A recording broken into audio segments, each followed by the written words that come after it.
নমস্কার, আমি সুপর্ণা আর আপনারা দেখছেন টিডি বাংলা নিউজ। প্রথমেই দেখে নেব আজকের সংবাদ শিরোনাম।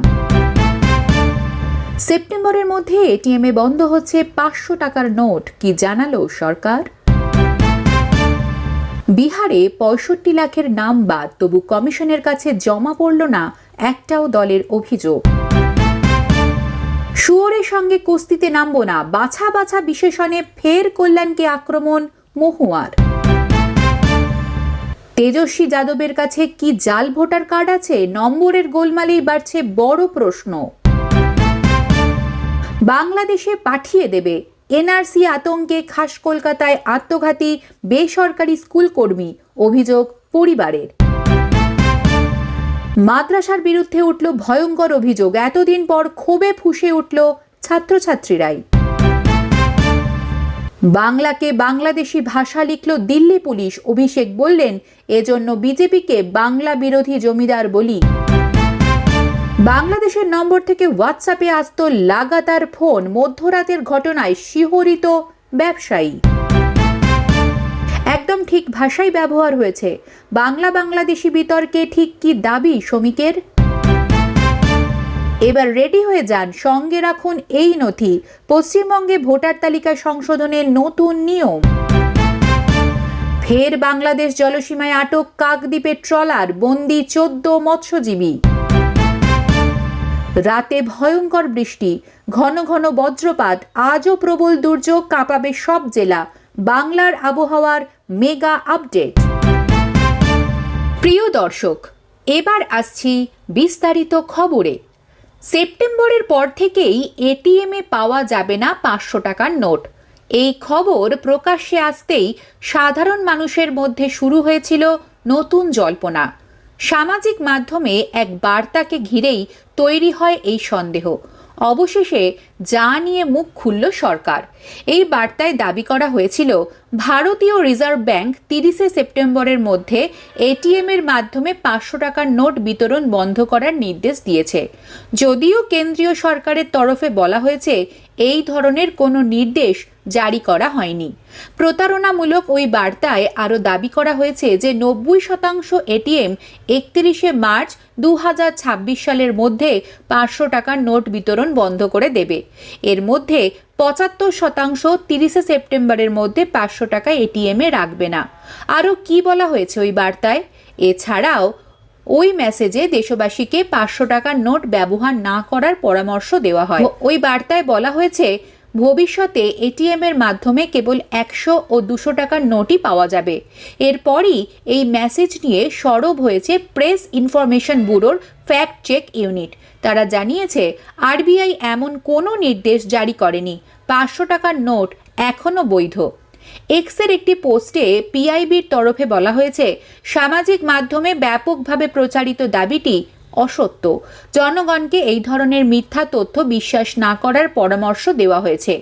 আরবিআই কি 2025 সালের সেপ্টেম্বরের মধ্যে এটিএম থেকে 500 টাকার নোট বিতরণ বন্ধ করতে ব্যাংকগুলিকে বলেছে? হোয়াটসঅ্যাপে একটি মিথ্যা বার্তা ছড়িয়ে পড়ছে যেখানে এই দাবি করা হচ্ছে। এমন কোনো নির্দেশ জারি করা হয়নি। 500 টাকার নোট বৈধ থাকবে বলে পোস্টটিতে বলা হয়েছে। পোস্টে আরও বলা হয়েছে এই ধরনের ভুল তথ্যের ফাঁদে পা দেবেন না।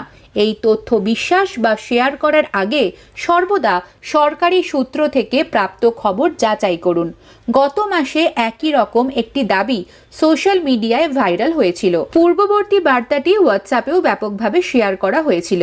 তাতে ইঙ্গিত দেওয়া হয়েছিল যে 2026 সালের মধ্যে এটিএমগুলিতে 500 টাকার নোট দেওয়া বন্ধ করার জন্য আরবিআই পর্যায়ক্রমে পরিকল্পনা করেছে। পিআইবি ফ্যাক্ট চেক সেই সময়ও অভিযোগ অস্বীকার করে দাবি করেছিল যে এমন কোনো নির্দেশ জারি করা হয়নি। বিহারে এসআইআর শেষ, প্রকাশিত হয়েছে খসড়া ভোটের তালিকা। এই তালিকা থেকে নাম বাদ পড়েছে 65 লক্ষের, যারা এর আগে ভোটার হিসাবে নথিভুক্ত ছিলেন। আশঙ্কা ছিল খসড়া ভোটার তালিকা প্রকাশের পরই আপত্তির ঝড় উঠবে, বিক্ষোভ প্রতিবাদ হতে পারে। তবে তেমনটা কিছুই হয়নি। খসড়া ভোটার তালিকা প্রকাশের পর 3 দিন কেটে গেলেও বিহারে কোনো রাজনৈতিক দলের তরফে একটিও অভিযোগ জমা পড়েনি বলে দাবি নির্বাচন কমিশনের। নির্বাচন কমিশনের তরফে আগেই জানানো হয়েছিল, খসড়া ভোটার তালিকা প্রকাশ করার পর কারোর যদি নাম বাদ পড়ে বা কোনো নাম বাদ দেওয়া হয় তাহলে তারা হাতে 1 মাস সময় পাবেন আবেদন করার জন্য। কমিশনার তথ্য অনুযায়ী ভোটারদের তরফে আপাতত 941টি নাম যুক্ত করা বা বাদ দেওয়ার আবেদন জমা পড়েছে। প্রত্যেকটি আবেদনের প্রেক্ষিতে 7 দিন পর যথাযোগ্য শুনানির ভিত্তিতে পদক্ষেপ করবেন কমিশনের আধিকারিকরা। নতুন ভোটারদের আবেদনও জমা পড়েছে। মোট 4374 জন নতুন ভোটার যারা প্রথমবার ভোট দেবেন তারা নাম তোলার জন্য আবেদন করেছেন। কমিশনের তথ্য অনুযায়ী বিভিন্ন রাজনৈতিক দলের মোট 1,60,813 জন বুথ লেভেল এজেন্ট সরকারিভাবে ড্রাফট ইলেকটোরাল রোল বা খসড়া ভোটার তালিকা খতিয়ে দেখছেন। পুরনো দ্বন্দ্ব ফের নতুন করে উস্কে উঠল তৃণমূলের অন্দরে। একেবারে বাছা বাছা বিশেষণে দলের বর্ষিয়ান সাংসদ কল্যাণ বন্দ্যোপাধ্যায়ের উদ্দেশ্যে আক্রমণ শানলেন আর এক সাংসদ মহুয়া মৈত্র। শনিবার এক সর্বভারতীয় সংবাদ মাধ্যমে সাক্ষাৎকার দিতে গিয়ে মহুয়া নিজেই কল্যাণ বন্দ্যোপাধ্যায়ের নাম উল্লেখ করে রীতিমতো কড়া কড়া শব্দ প্রয়োগ করলেন, যা নিয়ে নতুন করে মহুয়া কল্যাণ দ্বৈরথ শুরু হলো বলে মনে করছে সংশ্লিষ্ট মহল। বলেন, শুয়োরদের সঙ্গে আমি কুস্তি করতে পারবো না। দলনেত্রী মমতা বন্দ্যোপাধ্যায় এবারে কেন হস্তক্ষেপ করছেন না, সঞ্চালিকার এই প্রশ্নের জবাবও মহুয়া দিলেন নিজের তীক্ষ্ণ বাকচাতুর্যের মধ্য দিয়ে। তার বক্তব্য, মমতা নিজেও এসব সমস্যাজনক সহকর্মীদের নিয়ে দীর্ঘ সময় ধরে চলেছেন। সময় এলে তিনি নিজেই পদক্ষেপ নেবেন বলে আস্থা রাখেন কৃষ্ণনগরের সাংসদ। তবে মহুয়ার হেন আক্রমণের মুখে কল্যাণ বন্দ্যোপাধ্যায় নিজে কোনো প্রতিক্রিয়া দিতে চাননি। গোটা ঘটনাটি তিনি দলের শীর্ষ নেতৃত্বকে জানিয়েছেন, তাদের নির্দেশ মতো কাজ করবেন। এর মধ্যে আবার সোমবার দলের সমস্ত সাংসদকে ভার্চুয়াল বৈঠকে ডেকেছেন মমতা বন্দ্যোপাধ্যায়। সেখানে মহুয়া মৈত্র ও কল্যাণ বন্দ্যোপাধ্যায় দুজনেরই হাজির থাকার কথা। সেখানেও তর্ক বিতর্কে জড়িয়ে পড়বেন না তো তাঁরা, এই আশঙ্কাও করছেন কেউ কেউ। তৃণমূলের নবীন প্রবীণ জনপ্রতিনিধি মহুয়া মৈত্র ও কল্যাণ বন্দ্যোপাধ্যায়ের দ্বন্দ্ব নতুন নয়। একদা দিল্লিতে দলের কর্মসূচি থেকেই তার সূত্রপাত। সে সময় মহুয়ার উদ্দেশ্যে কুরুচিকর মন্তব্য করায় সাংসদের তীব্র রোষের মুখে পড়তে হয়েছিল কল্যাণকে। সেবার তিনি কল্যাণের বিরুদ্ধে থানায় মামলা করতেও যাচ্ছিলেন। তাকে শান্ত করে পরিস্থিতি নিয়ন্ত্রণে আনতে আসরে নামেন দলের আরেক সেলেব সাংসদ।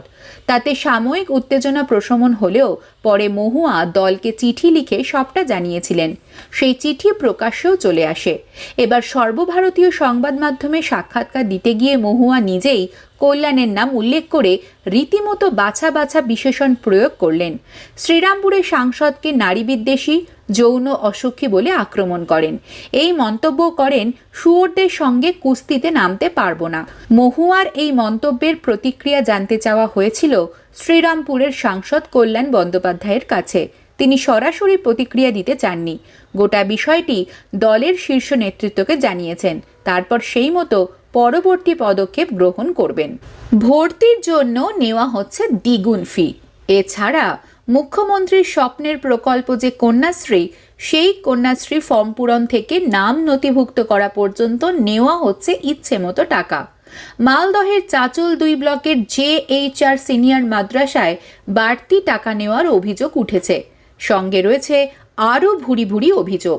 মাদ্রাসা সুপার ও এক শিক্ষক স্কুলে যে কোনো কাজ করতেই ওই বাড়তি টাকা নিচ্ছেন বলে অভিযোগ তুলে ছাত্রপক্ষের তরফে ব্লক প্রশাসনের কাছে লিখিত অভিযোগও দায়ের করা হয়েছে। বিষয়টি খতিয়ে দেখা হবে প্রশাসনের তরফে আশ্বাস দেওয়া হয়েছে। শিক্ষাঙ্গনে দুর্নীতির ঘটনা সামনে আসতেই শুরু হয়েছে রাজনৈতিক চাপানুতোর। মালদহের চাচল 2 ব্লকের জালালপুরে একটি পুরনো শিক্ষা প্রতিষ্ঠান JHR সিনিয়র মাদ্রাসা, কিন্তু দ্বাদশ ছাত্রছাত্রীদের অনেকের অভিযোগ ভর্তি ফি 240 টাকা।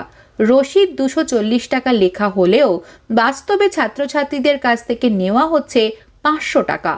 কন্যাশ্রী ও স্বামী বিবেকানন্দ প্রকল্পের কাজ করে দিতে নেওয়া হচ্ছে 300 থেকে 400 টাকা। যে কাজ বাইরে 30 টাকা দিলেই অনলাইনে করে দেওয়া হয়, কিন্তু বাইরে তা করলে বাতিল করার হুমকি দেওয়া হয়। কারো আই কার্ড হারিয়ে গেলে তা স্কুল থেকে দেওয়ার কথা, কিন্তু সেজন্যেও টাকা দাবি করা হচ্ছে বলে অভিযোগ। প্রজেক্ট খাতা বাইরে 10 টাকায় মেলে, কিন্তু মাদ্রাসায় নেওয়া হচ্ছে 20 টাকা।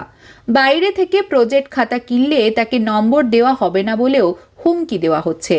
মাদ্রাসার সুপার ওয়াজেদ আলী ও এক শিক্ষক মিলে এভাবে সমস্ত কাজে বাড়তি টাকা নিয়ে দুর্নীতি করছেন বলে তাদের নাম ধরে প্রশাসনের কাছে অভিযোগ জানানো হয়েছে।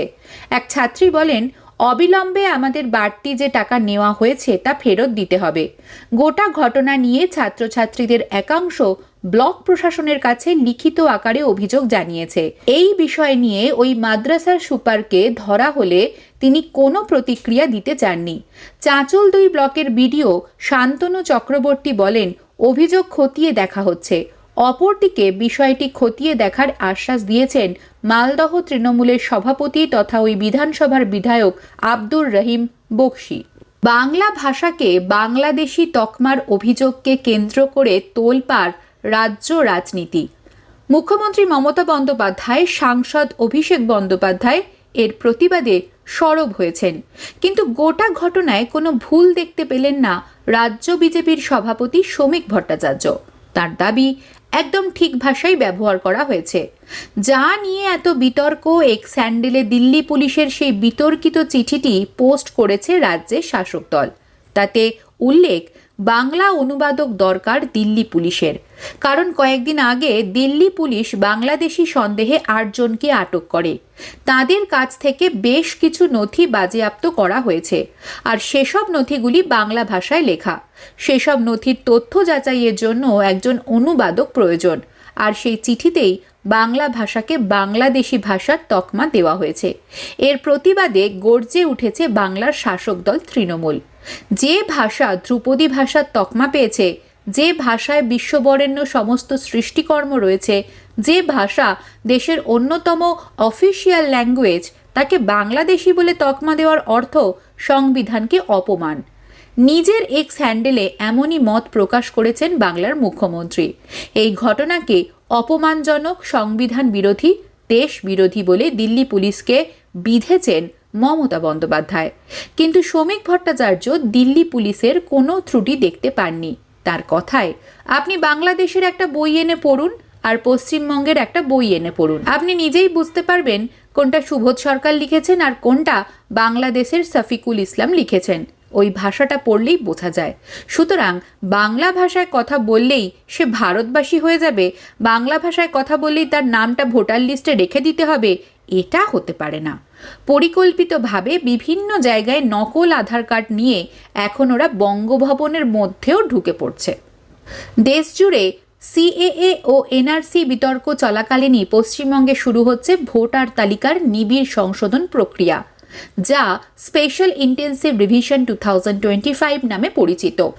নির্বাচন কমিশনের নির্দেশনায় আগস্ট মাস থেকে রাজ্য জুড়ে বিএলওদের মাধ্যমে এই কার্যক্রম শুরু হবে।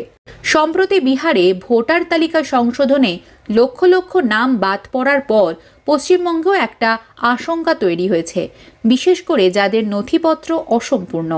এই সংশোধনে ভোটার তালিকায় নাম রাখতে 11টি সরকারি নথিকে গ্রহণযোগ্য হিসেবে চিহ্নিত করা হয়েছে। জন্ম তারিখের ভিত্তিতে প্রয়োজনীয়তা নির্ধারণ করা হয়েছে 3টি ভাগে।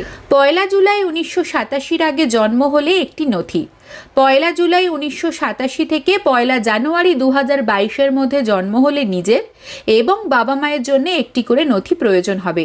1 জানুয়ারি 2002 পরে জন্ম হলে নিজের এবং বাবা মায়ের উভয়েরই একটি করে নথি জমা দিতে হবে।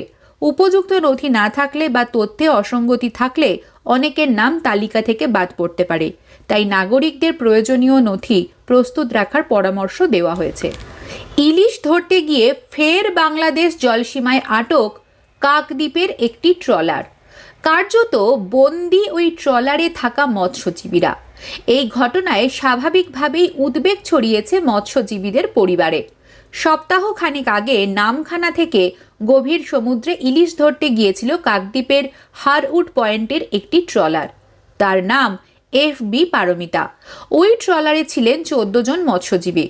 সূত্রের খবর, বাংলাদেশের ফেয়ারওয়ে বয়া সংলগ্ন গভীর সমুদ্র থেকে মৎস্যজীবীদের আটক করেছে বাংলাদেশ নৌবাহিনী।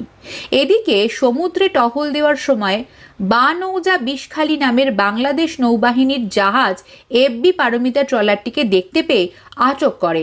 ওই ট্রলারে থাকা আটক হওয়া 14 জন মৎস্যজীবীকে মংলা পোর্টের দিকরাজ নৌঘাটিতে নিয়ে যাওয়া হয়েছে। সেখানে ওই মৎস্যজীবীদের জিজ্ঞাসাবাদ করা হচ্ছে। সোমবার তাদের বাংলাদেশের বাগেরহাট আদালতে তোলা হতে পারে। এর আগে ফেয়ারওয়ে বয়ার কাছ থেকে 14 জুলাই এফবি ঝড় ও এফবি মঙ্গলচণ্ডী নামের দুটি ট্রলার আটক করা হয়। সে সময় ওই দুটি ট্রলারের 34 জন মৎস্যজীবীকে আটক করেছিল বাংলাদেশ নৌবাহিনী। বারবার একই ঘটনা ঘটায় উদ্বিগ্ন প্রশাসন ও মৎস্যজীবী সংগঠনগুলি।